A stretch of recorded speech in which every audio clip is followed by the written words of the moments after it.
علامہ ابن حجر اسقلانی رحمت اللہ تعالی علیہ فرماتے ہیں کہ بیمار کی عیادت کا ثواب کتنا ہے؟ آقا فرماتے مومن کا حق ہے کہ اگر وہ بیمار پڑے تو اس کی عیادت کی جائے، یعنی اس کو دیکھنے کے لیے جایا جائے۔ آقا کریم صلی اللہ علیہ وسلم فرماتے ہیں جب کوئی بیمار کو دیکھنے جاتا ہے ہر قدم پر اللہ اسے 1 سال کی نیکی عطا فرماتا ہے۔ جب وہ بیمار کو دیکھنے جائے، بیمار کو دیکھنے جانے والا جب جاتا ہے تو اللہ کی رحمتوں میں نہاتے ہوئے جاتا ہے، جب بیمار کے قریب بیٹھتا ہے اللہ کی رحمتوں میں غوطہ لگاتا ہے، وہ جنت کے پھول چننے کے برابر ہے۔ اتنا ثواب ہے بیمار کی عیادت کا۔ اور جب کسی کے گھر میت ہو جائے تو تعزیت کرنے کا ثواب یہ ہے، میت کے گھر والوں کی جو تعزیت کرے، صبر کی تلقین کرے، ایسے لوگوں پر اللہ جنت کو واجب کر دیتا ہے، ان کی مغفرت کر دیتا ہے۔ لیکن ابن حجر اسقلانی رحمت اللہ تعالی علیہ لکھتے ہیں کہ عورت کو تعزیت کرنے سے بہتر، یعنی میت میں جانے سے بہتر، بیمار کی عیادت سے بہتر یہ ہے کہ وہ اپنے گھر میں رہے۔ بیمار کی عیادت کرنے پر اسے جو ثواب ملے گا اس سے زیادہ ثواب اس کو اپنے گھر میں رہنے سے ملے گا۔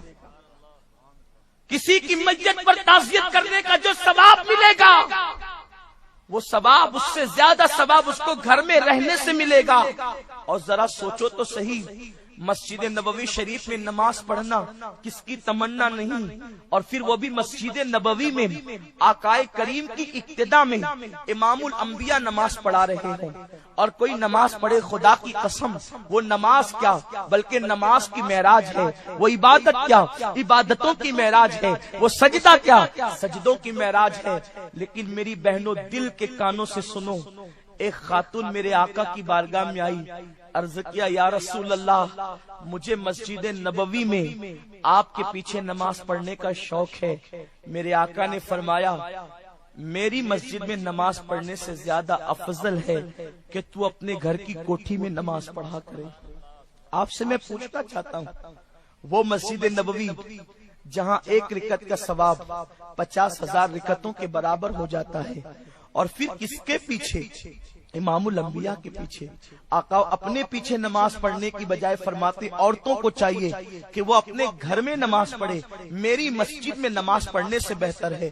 آپ سے میں پوچھنا چاہتا ہوں جس رسول نے مسجد نبوی میں عورتوں کو نماز پڑھنے سے زیادہ فضیلت گھر میں نماز پڑھنے کے حوالے سے دی ہو، اب آپ مجھے بتائیں اگر وہ عورتیں سنیما تک جائیں، وہ عورتیں مال تک جائیں، وہ عورتیں مساج کرانے کے لیے عیاشیوں کے اڈوں تک جائیں، آج کل ایک فیشن نکل پڑا ہے، ہمیں تو کیا پتا، ہم لوگوں کو تو معلوم ہی نہیں، آپ ہی لوگوں سے سنتے ہیں، عوام سے سنتے ہیں، لوگوں نے بتایا کہ اب ایک فیشن نکل پڑا ہے کہ عورتیں اور مرد اپنے جسم کا مساج کرانے کے لیے جو ہے وہ الگ الگ دکانوں میں آفسوں میں جا رہی ہے، اس کے لیے سینٹر قائم کیے جا رہے ہیں۔ میں نے دیکھا کہ ایئرپورٹ پر بھی اب عورتیں اور مردوں کا مساج گاہ جو ہے وہ شروع ہو چکا ہے، اور اس مساج کی جگہ پر لڑکے لڑکیاں اختلاط ہوتا ہے اور کپڑے اتار کر کے مساج کرایا جاتا ہے۔ استغفر اللہ العیاذ باللہ، یہ جہنم قدے لوگوں نے تعمیر کر دیے، یہ مساج گاہ نہیں ہے۔ لوگوں سے پوچھو مساج کرنے سے ملتا کیا ہے؟ جسم کو سکون ملتا ہے، جسم کو راحت ملتی ہے۔ او نادانو، حیا بیچ کر جسم کو سکون لے رہے ہو؟ یہ جسم کو چند گھنٹوں کا سکون قبر کے بچھوؤں کے ڈنک کا ذریعہ بن جائے گا، قبر میں آگ لگنے کا ذریعہ بن جائے گا، جسم کے جہنم کے ایندھن بننے کا ذریعہ بن جائے گا۔ اس جسم کے سکون پہ میں لعنت کرتا ہوں۔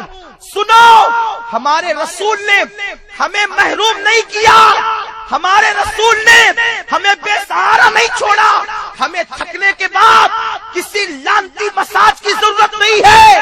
میرے رسول نے فرمایا جب میری ماں، تمام سیدوں کی ماں سیدہ فاطمہ سرکار کی بارگاہ میں یہ عرضی لے کر گئی، آقا کچھ کنیز چاہیے، کچھ غلام چاہیے، تاکہ میری تھکن بہت ہو جاتی ہے، چکی چلاتے چلاتے، کپڑے دھلتے دھلتے، پانی بھرتے بھرتے بہت تھکن ہوتی ہے، آقا جیسا کہ آپ لوگوں نے Ajmal Qadri network channel سے بیانات کو سماعت کیا ہے تو ہمارے چینل کو سبسکرائب کرنا بالکل ہی نہ بھولیں۔ ملتے ہیں اگلی ویڈیو میں۔ السلام علیکم ورحمۃ اللہ وبرکاتہ۔